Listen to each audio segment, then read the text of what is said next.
কি বলছো? তুমি উড়ে উড়ে তোমার মামার বাড়ি চলে যেতে? বাহ! এই যে তোমরা এই যে উড়ে বেড়ানোর গল্প করলে, আমার না তোমাদের এই উড়ে বেড়ানোর কথা শুনে একটা সুন্দর গান মনে পড়ে যাচ্ছে। কি গান শুনতে চাও? আচ্ছা বেশ, কিন্তু শুধু শুনলেই হবে না, গানটা কিন্তু আমার সঙ্গে তোমাদের গাইতেও হবে। কি তোমরা গাইবে তো? আচ্ছা বেশ, তাহলে চলো আমরা সবাই মিলে একটা সুন্দর গান গাই এরকম। এমন যদি হতো আমি পাখির মতো উড়ে উড়ে বেড়াই সারাক্ষণ, এমন যদি হতো আমি পাখির মতো উড়ে উড়ে বেড়াই সারাক্ষণ, পালাই বহু দূরে ক্লান্ত ভব ঘুরে, ফিরবো কোথায় পাবো এমন ঘর। বাহ, কেমন সব ভালো লাগলো? আচ্ছা বেশ, তোমরাও খুব সুন্দর গান গেয়েছো। তাহলে সবাই বসে পড়ো। আচ্ছা, এই যে আমি বললাম গানটার মাধ্যমে যে আমাদের পাখি হয়ে ঘুরে ঘুরে অনেক দূরে উড়ে যেতে ইচ্ছে করে, তাই না? তোমাদেরও তো ইচ্ছে করে বললে। জানো তো, এমন কিছু কিছু পাখি আছে যারা তাদের দেশ থেকে অন্য দেশে হাজার হাজার মাইল উড়ে উড়ে ঝাঁকে ঝাঁকে তারা অন্য দেশে যায়। আবার কি হয় বলতো, আবার তারা ওই অন্য দেশ থেকে আবার তারা নিজের দেশে আবার ওরকম ঝাঁক বেঁধে বেঁধে নিজেদের দেশে ফিরে যায়। এই হ্যাঁ, কি বলছো? এই পাখিগুলো কোথায় দেখা যায়? হ্যাঁ, সে তো বলবোই। তার আগে এই যে আমি বললাম এই পাখিগুলো এক দেশ থেকে আরেক দেশে যায়, এই পাখিগুলো কিন্তু আমাদের ভারতবর্ষেও আসে।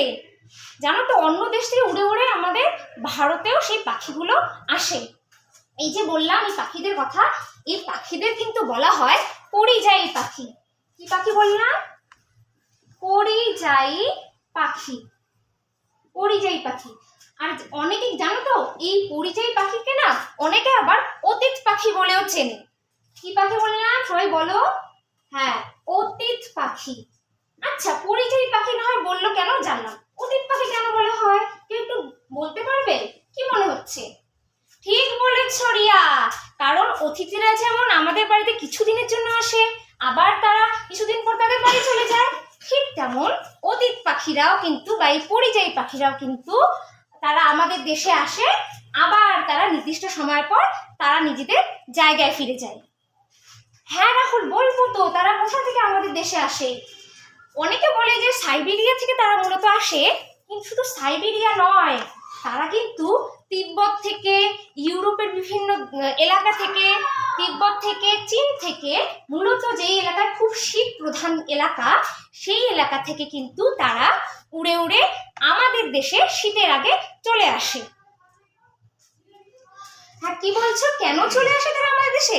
দেখো, এই যে শীত প্রধান এলাকাগুলো, সেখানে কিন্তু শীতের সময় কি হয়, চারদিক প্রচন্ড খুব তাই ঠান্ডা পড়ে, খুব ঠান্ডা পড়ে এবং সেই চারদিকে কিন্তু পুরো বরফের আস্তরণে জমে যায়। আর সেই সময় তো পাখিদের খুব কষ্ট হয়, এমনকি খাদ্য সংকটও দেখা যায়। এছাড়া তাদের কিন্তু প্রজননেও অসুবিধা হয়। প্রজনন প্রজনন মানে মানে একটা পাখি থেকে আরেকটা পাখি যে হয়, এটাকেই প্রজনন বলে। সেক্ষেত্রে তাদের সমস্যা দেখা যায়। তাই তারা কি করে, তারা এতটা পথ উড়ে উড়ে আমাদের দেশে চলে আসে। বুঝতে পারলে সবাই? বাহ, কি কি ও কোন কোন পাখি?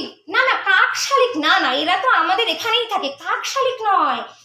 তোমরা জানতে চাও তো কি কি পাখি? আচ্ছা, তোমরা চকাচকির নাম শুনেছো? শুনেছো? বাংলা বই পড়েছো? এই চকাচকি কিন্তু একটা পরিযায়ী পাখি। এই চকাচকির বাদেও কিন্তু আরো বেশ কিছু পরিযায়ী পাখি আছে, সবাই একটু দেখো। একটা পাখির নাম আছে পিনটেল। পিনটেল আছে, ওয়াকটেল আছে, তারপর বালিহাঁসের কখনো নাম শুনেছো? আচ্ছা শোনোনি, এই বালিহাঁসও আছে। এই পিনটেল, ওয়াকটেল, বালিহাঁস এরা কিন্তু মূলত পরিযায়ী পাখি। কি বুঝতে পারলে সবাই পরিযায়ী পাখিদের নামগুলো? আরো অনেক অনেক পাখি আছে। আর আর জানো তো এদেরকে আমরা কোথায় দেখতে পাবো? আমাদের জেলার আশেপাশে কিন্তু তাদেরকে আমরা দেখতে পাবো শীতের সময় যদি আমরা যাই। কোন কোন জায়গা? তোমরা হাওড়া জেলার নাম শুনেছো?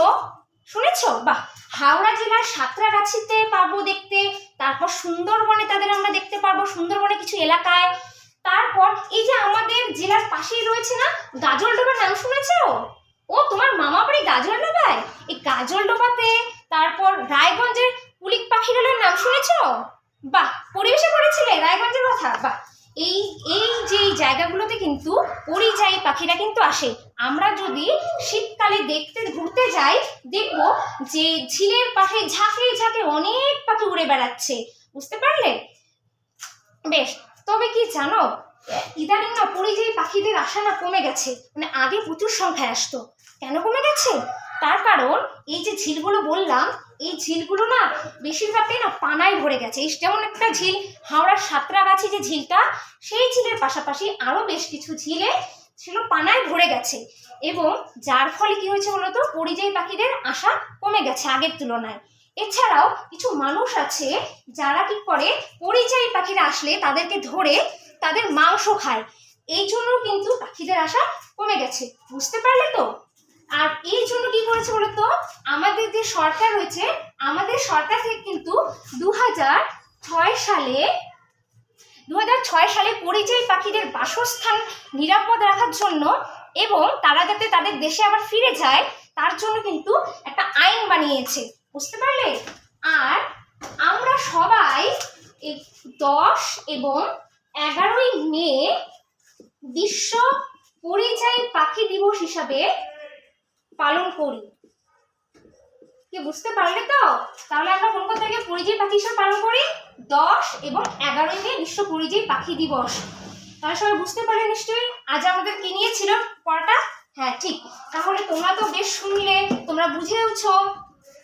তাহলে চলো আমরা সবাই একটা ছোট্ট কাজ করি। দেখো, পরিযায়ী পাখিরা কয়বার আসে আমাদের দেশে? তারা মানে কতবার ভ্রমণ করে? পরিযায়ী পাখিরা ভ্রমণ করে একবার, 2বার নাকি 4বার? আমি তোমাদের বললাম, তোমরা একটু বুঝে শুনে লিখবে কিন্তু। আচ্ছা, তারা কখন আসে? দেখো, পরিযায়ী পাখিরা আসে কখন আমাদের দেশে? দেখো আমি লিখছি, শীতের আগে নাকি গরমে?